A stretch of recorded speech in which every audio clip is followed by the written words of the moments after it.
Hi, everyone. Thanks for joining us here at Book Blather. If you're new here, I'm Dave, this is Olive, and we mostly talk about books, although we do talk about some other things.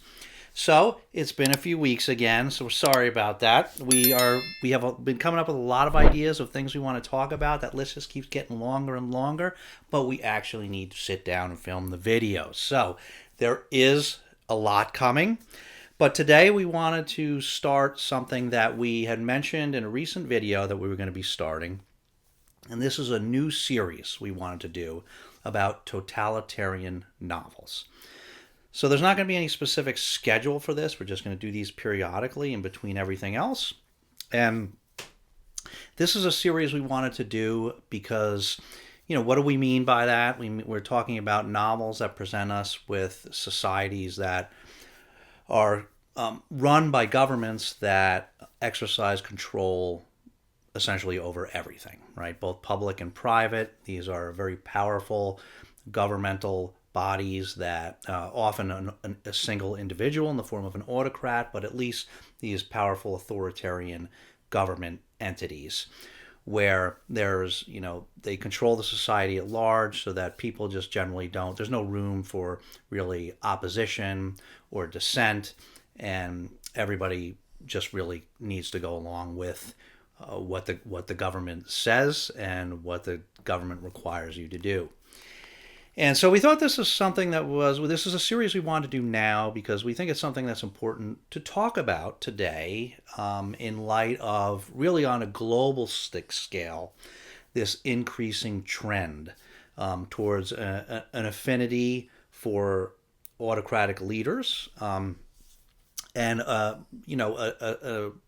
greater reception, willingness to receive, and even appetite for these sort of more authoritarian forms of government. So each of these novels that we're going to talk about will have deal with a slightly different aspect of, theoretical or sometimes not so theoretical totalitarian societies. And today we wanted to start with one of the more pleasant ones. And this is Brave New World by Aldous Huxley, published in 1932. And so I say this is one of the more pleasant versions of that's presented in these a novel about a totalitarian society, because your typical totalitarian society that you'll see in some of these novels is a situation where the government controls the populace, usually through fear and paranoia. Fear of financial or emotional or physical harm or imprisonment, or even torture, and these are the governments will use propaganda almost always, but then some sort of vehicle, often fear, to keep the population under control and subservient to its will. Brave New World presents a slightly different, not a slightly different, a quite a bit different sort of government control over the populace. And that's, instead of using fear, really it uses a form of pleasure. So this creates this presents a society where individuality has kind of been stripped out, and important personal relationships that people have been kind of stripped out from society generally. And the people are kept content by making sure there's plenty of pleasure for them to experience.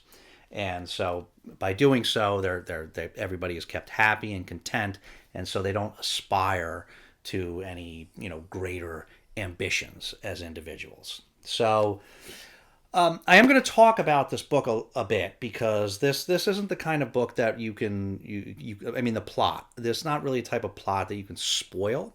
Maybe the end, so I won't do that, but I am going to talk about the plot generally to describe the kind of world that is presented in this sort of totalitarian, this sort of society governed by a totalitarian government. So Basically, through advances in genetics, they basically are able to, that's how they set up this sort of stripping out of individuality, just personal individualism, and also important personal relationships that you might have in the form of, parent parent child or spouse or things like that. So the book is set up in. I kind of viewed the book as being set up in three different parts. And the first one was very much telling you like what the world is about and what these genetic advancements are and how they've changed things. So basically, there aren't really any more natural births. Everybody is born. Everybody is born in test tubes. So they've really perfected genetics so that they can split eggs over and over and over again. So that basically, starting with one egg, they can make maybe 96 individuals, right? That are all almost basically clones of each other. And they're not naturally born, so they don't have parents. So there's no child-parent relationship, and they're all very, like I said, they're all very similar. So everybody, as people are grown in these test tubes, they'll make certain modifications, right? They might deprive them of oxygen or put a little alcohol in there to adjust the development of these embryos in the test tubes, so that they basically can create these different castes of people. There'll be alphas all the way to epsilons, and each have different functions in life. The alphas will be more intelligent; they'll have more important roles, whereas epsilons will have maybe more, menial jobs, right? But everybody has a role. Everybody has their sort of caste that they're in, and so by doing this, right, people are much less unique. Everybody's much less unique. Many people will have a whole bunch of other people that look just like them and think just like them and work in the same environment as them. So you might have a factory where you've got 72 individuals that are basically siblings that are all these a whole bunch of attractive redheads that look exactly alike because they all came originally from the same egg and they're all doing the same job, right? So that's sort of their individuality. Is the individuality of people is kind of stripped out that way, and then the interpersonal relationships disappear because there isn't this child parent. There isn't no longer this child parent relationship, and also people don't form romantic bonds at all. There's no spouses, or individual, lovers or partners. In this society, there's a general saying that everyone belongs to everyone. So if you, want to, get busy with somebody this week, you just chat them up and you go and you have a fun day on a date, and then you get busy. And then next week, and there's no attachment, right? And then next week, somebody else that looks attractive to you that you're interested in, you do the same thing next week with somebody else, because everybody belongs to everybody and nobody belongs to anybody else. So with this sort of genetic developments and sort of change in societal perception, you don't have any of these, people feel very much like everybody else and they don't have any particular attachments to any other people. So this sort of is one way of suppressing, the sort of individual interests. And then layered on top of that is just constantly keeping people content with pleasure, right? And so part of that is a free sexual environment. Everybody can just go have, can be intimate with whoever they like at any time. And in addition to that, right, in addition to that, they have a widespread drug called soma.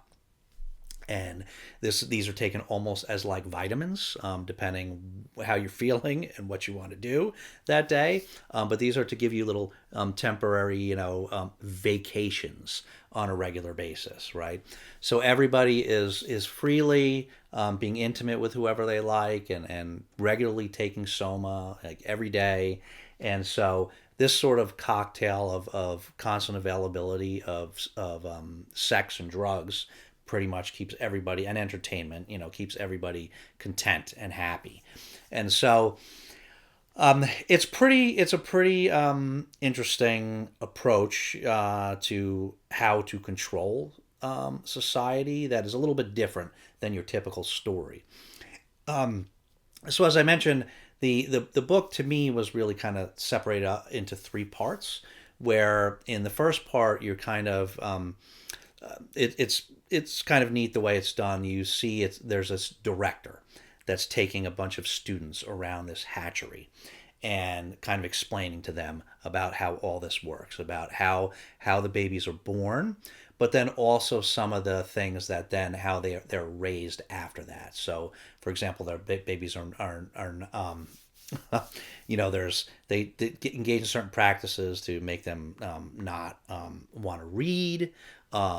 They have them listen to things over and over again in their sleep to try to for propaganda purposes, right? To indoctrinate them with the certain perceptions that this society is supposed to have. And so this director walks these students through, and in this way, Huxley is telling you how this world is set up and how these genetic advancements have enabled them to make these modification to society at large. Then you get to see what I would consider really more the second part of the book is really where we meet some of our main characters. We meet this character Bernard, who is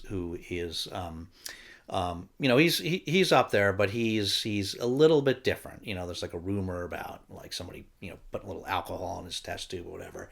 So he just thinks a little bit differently than he's supposed to, and he is very interested in a woman, Lenina. I think her name was Lenina.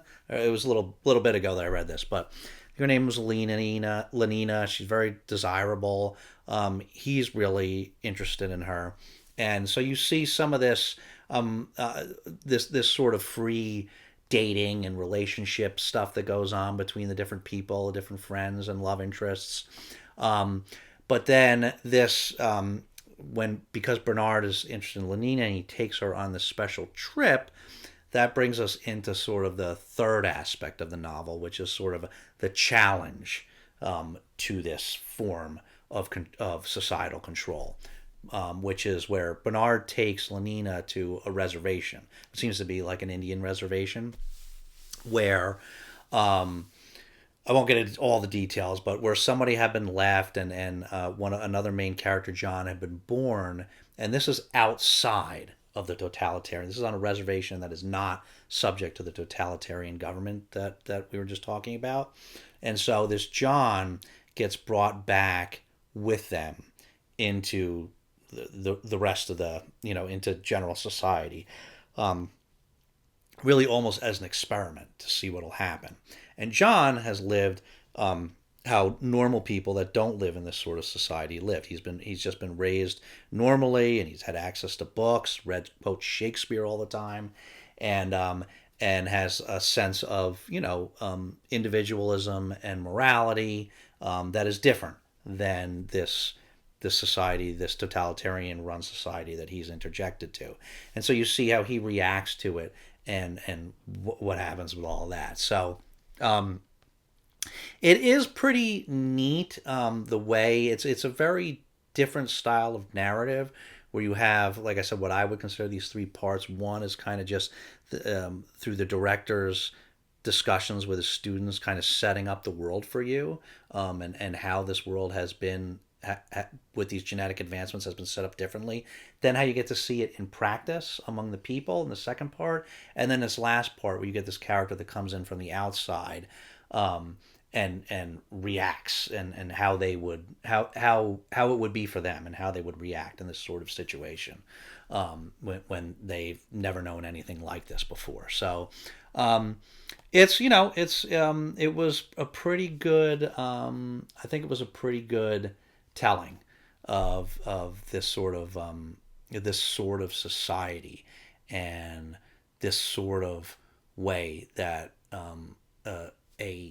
the populace at large can be kept subservient not through our standard, what you usually see with fear and intimidation, but instead by just kind of stripping out this aspects of individual, these aspects of individuality, and then using, as opposed to fear, using pleasure to keep the populace placated.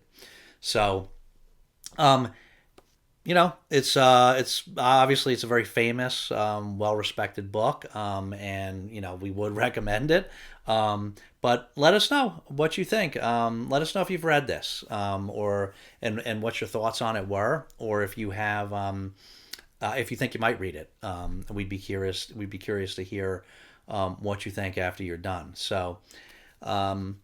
So that's it. That's Brave New World by Aldous Huxley in 1932. And we'll be back with some other totalitarian novels in the near future. I should mention that we did actually buddy read this with Gavin at Genre Books. He invited us to do a much larger project that he's doing that is unrelated to this. But because of that, we buddy read this together, and we had the opportunity to have a discussion about the book. So you will be able to find that on his channel, which I will link below, Genre Books. And that's about it. Yeah, so let us know if you had any thoughts on this. We will see you again very soon. But as always, thanks so much for watching. Take care of yourselves and each other, and we'll see you next time.